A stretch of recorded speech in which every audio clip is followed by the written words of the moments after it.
I brought you down to my oasis this morning so I can make you a little video of the fishing gear that I take on my fishing adventures. You can maybe get a little information from it, but whatever you want to do, totally up to you. Thought I would just share.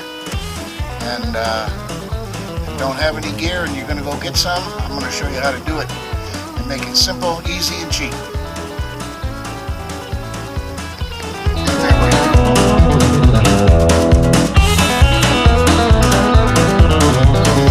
I'm going to take 2 fishing rods with me, and what you want are some 7-foot, 6-foot, 7-foot rods that break down. They come apart in the middle. I have 2 of those. Well, I have many, but I have 2 that I take on the trip with me. And I made this little case for them before the very first trip we ever took. I kind of like this little case. You don't have to make a case. You can buy a plastic tube to put them in, but just make sure you don't get an 8-foot long tube. Make sure you get one that shrinks down to the size that'll fit some collapsible rods.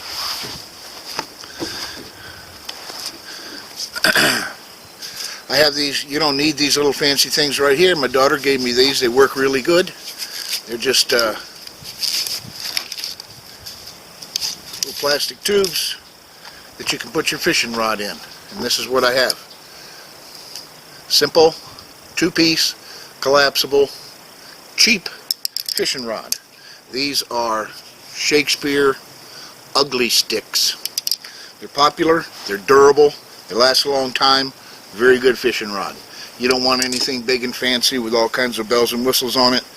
These things, I don't know, they're very inexpensive. They're very good, very, very, very good for the money.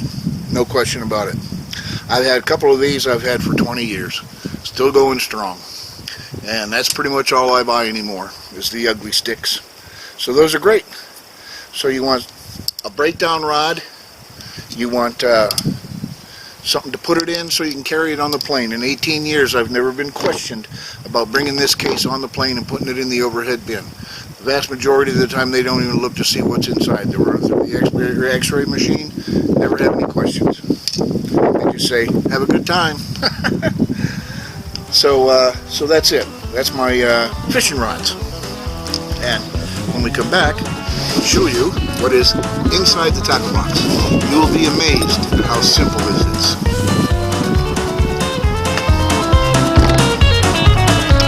Throwing.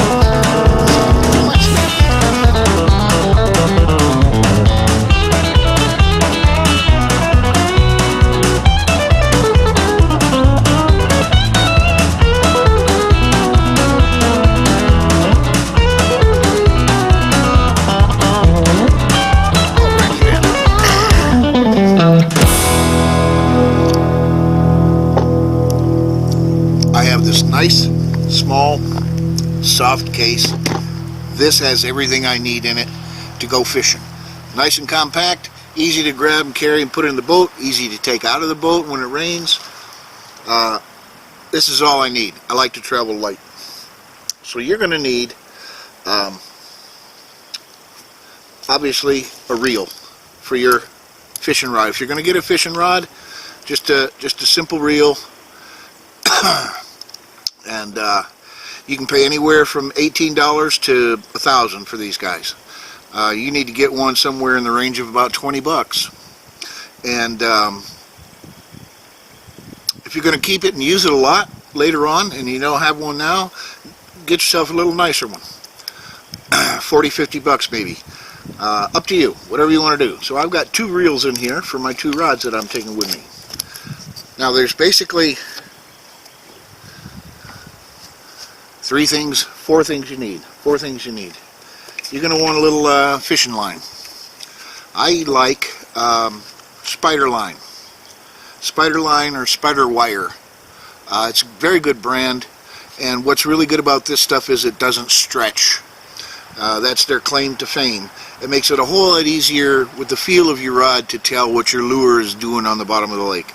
So the spider line I really like. You can get some monofilament. They have clear, they have green. I don't know if there's a hill of beans worth of difference as far as what the fish like. But you're going to need some line, so you get a little bit of that. Now, if you want to know how much to get, you're only going to put about maybe 20 yards on your reel at any time. You're not going to load up your reel with fishing line, so you don't need a ton of that stuff. So here's what you need. You need some hooks. You need some rubber thingies, and you need some weights. And I'm going to show you exactly what kind of weights to get here. Once you got a rod and a reel and you got some line, this is it. This is all you need. Your hooks, I use these Eagle Claw weedless. Whatever brand you get, you make sure they're weedless. These guys have got a little wire on them, so when you're dragging your hook and your lure through the weeds, which is what you do a lot when you're fishing for bass, this keeps the weeds from getting hung up on the tip of the hook. It gets you over the logs, through the rocks and things like that a whole lot easier without getting snagged and hung up, which is real easy to do with these hooks. So this is size 3/0. I bring some 3/0s and some 2/0s. That's all you need. Weedless hooks. If you don't get Eagle Claw, you get another brand. Make sure they're weedless and got this little wire on them right here. That is all you need. Absolutely all you need as far as hooks go. You need some bullet shot. I'll give you a close-up of this. These bullet shot. There's a hole through the center. This goes on your fishing line, and again, it's shaped like a bullet. When it drags through the water on your rig, the bullet shape pushes things out of the way again, so it doesn't get hung up on weeds and things. They make they make stuff called split shot. It's a little ball with a split in the middle of it, and it just clamps onto your line. It's good for a quick set of a weight, but they got things sticking out of them and they get caught on everything. And then you're going to get some rubber stuff. You make these, they got lots of different brands. Lucky Strike, Zoom, Twister, there's 50 different brands of this stuff. Comes in a little pack like this. And what's inside, it can be worms, crawfish, grubs. But what you really want is lizards. I actually don't have any packs of lizards right now because I haven't replenished. But this is what they look like. They're just little lizards like this, and they don't have hooks in them. They're just pure rubber in the package. So when you rig up your line, what you're going to do is select your whatever kind of rubber thing you want. You're going to thread it onto the hook when you put your hook onto the line with a weight. See, and the weight is going to go on here on your line like so, and that way the weight takes it down a little bit. If you don't have a weight on there, this is going to stay on the surface. It's not going to get deep enough to find the fish. So you're going to put a weight in there, and as you pull it in, the weight and the weed guard keep you from getting hung up on stuff, and everything works pretty cool. So you want some lizards, green ones, yellow ones, white ones, whatever looks appetizing to you. So that is it, boss. Rod, a reel, and some line. Do not spend a lot of money. And then you need 3 things. You need weights, hooks, and rubber things. Whatever you like, but definitely lizards. And you're gonna have to replace this on your hook several times during the day. So you want 3-4 packs of lizards, and then get whatever else looks good to you. Lizards are good. Crayfish are good. Minnows are good. Suit yourself. I'm very much convinced that all of the hoopla, gadgets, colors, fancy shit, and bells and whistles that there are on the 15,000 different kinds of fishing lures on this planet, 98.2% of the hoopla that goes into lures are for the purpose of hooking fishermen, not for the purpose of hooking fish. So suit yourself. We've tried it all. We have tried bushwhackers, spoons, leaves, you name it. Whatever kind of business there is out there that you've seen, we've tried them all, and believe me, nothing works as good as some lizards on a hook. Nothing. okay, nothing works better. It's not that we never caught anything with this stuff, but it's hard to carry, it's bulky, and you need to suit yourself. You need to do whatever makes you happy. So, again, get you a cheap rod, an inexpensive reel, some spider line or whatever your favorite brand is, and then you need hooks, weights, and rubber. That's it. And all that stuff fits in here, no problem. And then I'm going to show you a few little non-essential things I have in here. As I say, totally non-essential. So totally up to you, whatever kind of toys you want to trick yourself out with.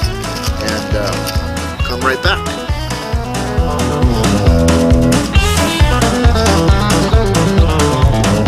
Alright, we're back. This is a handy thing to have. Needle nose pliers. Long needle nose pliers. These didn't come from the tool department at Home Depot. These came from the fishing store. The difference is these have a little nib on the end. What these are for is when you get a hook lodged deep inside the fish, this will let you go in and get the hook out without having to stick your fingers down in there. Very, very handy to have. You only need one pair per boat. Not everybody needs their own pair. I got some. I know Raheem's got some. Non-essential, but handy to have, especially with the little nib on the end. That way when you grab the hook and you try to pull on it, the hook doesn't slip out the end of the jaws. So, good thing to have. Let's see. You might want to have a couple of Band-Aids. I'll tell you what the Band-Aids are for. You want to have a pocket knife. You want to have a pocket knife, or a little multi-tool, or a Swiss Army knife, or something like that. It's good for when you need to cut your line, get untangled, or dig a fish hook out of the palm of your hand, which is what the Band-Aids are for. Another thing, and if you don't have a multi-tool, a simple pair of fingernail clippers works real good for trimming your fish line, cutting the little tag ends off after you tie on a new hook. I carry some chapstick with me, and let's see what else I got in here. Oh, emergency rain poncho, $1.99 at Walmart, right? Polarized sunglasses, real nice for being able to see what's in the water if you're interested. Good to have. What else we got in here? Oh yeah. If you want to bring something to weigh your fish so you can brag when you get home, you can bring something to weigh your fish. Totally non-essential. We don't have to weigh our fish. We don't have to be particular about what we keep and what we throw back. We keep and eat whatever we want. We throw the rest back. This, if you want to bring something to weigh your fish, pretty much totally dependent on how competitive you are. Non-essential. And boys and girls, that's pretty much it. I have some steel leaders in here. We don't usually use these for fishing for bass. The lake we're going to does have some pike in it. Pike are long, skinny fish that are no good to eat unless you get a really, really big one, because they're full of bones. They're very hard to get any meat off of them without bones in it. This is just a steel leader. It puts about 10 or 12 inches of steel between your fish line and your lure. That way, if one of these pike, if you don't have this on there and one of these pike grabs your lure, if the line touches their teeth, it's going to break the line. You put this on there, if the fish grabs the lure and there's steel on there, it won't break your line. You won't lose your lure and your fish. These you don't have to replace several times during the day. You can use one for a long time if you use them at all. I got a couple packs of these. You can grab a pack of leaders if you want, but I probably got enough for everybody. So that's pretty much it, boys and girls. Now I'm bringing a fillet knife. I'm pretty sure John said he has a fillet knife. That's probably enough for everybody. This doesn't go out in the boat anyway. My other buddies don't have a fillet knife because they don't clean fish. So it's going to be nice to have somebody with me this time that'll help clean the fish. So you don't need a fillet knife. We're going to have enough of those. There's probably one at the cabin anyway. It's probably not sharp enough, but it might do the job. A hat. You will want a hat. There's going to be some hot days out there with some very bright sunshine, nothing to block the sun whatsoever. So you're going to want a hat because you're getting sun from all directions. It's coming down from the top and it's bouncing off the water and hitting you from underneath all day long. So you'll want a hat. And if you're like me, you're going to want some sunblock, and you're probably going to want some bug repellent. You're definitely going to want bug repellent for the trip, but I usually take it out on the boat with me too, and some sunblock. You can burn the living daylights out of yourself out there on the water if you're not careful. I have a vest. I have a vest that I like to take, and the only reason I like to take this vest is totally non-essential. But this bad boy's got like 18 pockets in it, so it makes it real easy to put on and take off, and it gives me a place to put my sunblock, my camera, my GPS, my bug repellent, whatever else you're going to be taking out on the boat there with you. So if you want to grab a really simple, cheap one of these guys, it's great. Yeah, these are pretty cheap. So I like to have my vest. And boys and girls, that's about it. Everything goes in a little bag. Super simple to travel with. Super simple to keep track of everything. Does the job very well. Like I said, after doing this for 18 years, that's all I need. We're good to go. So I hope that helps. And you do whatever you want to do. You get whatever you want to get, or nothing. Whatever matters, whatever works for you. We're going to go out there and have a good time. So take it easy. We'll see you again real soon.